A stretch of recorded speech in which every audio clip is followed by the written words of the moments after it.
this, right? So if you have an order block like this, right? So let's call it how it is. So if you have, let's say, an order block, right, like this. In fact, let me draw it better for you. If you have an order block that looks something like this, right? Call this an order block or a fair value gap or whatever fancy term you want to call it. When we come into that level, right? This is step 2 now. So we've established our key levels. You want to understand what's going on inside of the key level. Now, inside of a key level, there are only 2 participants that you can see on the footprint charts, right? So this is a candlestick chart, and this is now a footprint chart. So you want to understand what the footprint charts are actually doing. Now, a couple of things with footprint charts, just so traders don't get this mixed up.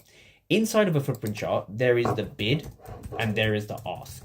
That's all there is. You have a bid price and you have an ask, right? So the bid and the ask correspond to the prices you see here on the right hand side. So for example, if you take a look at this candle, this was now market open on the 24th. So this was Christmas Eve.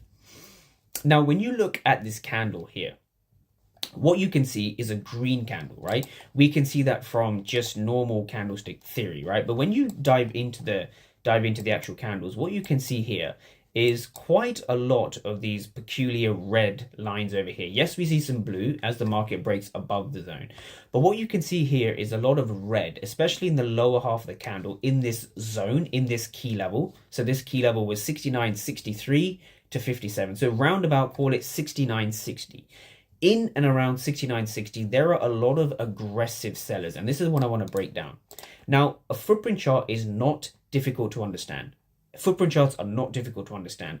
Once you have an edge that is well defined and you can understand how it works, you can pinpoint where your key levels are, where you want to get in, where you want to get out. No matter what strategy that you have,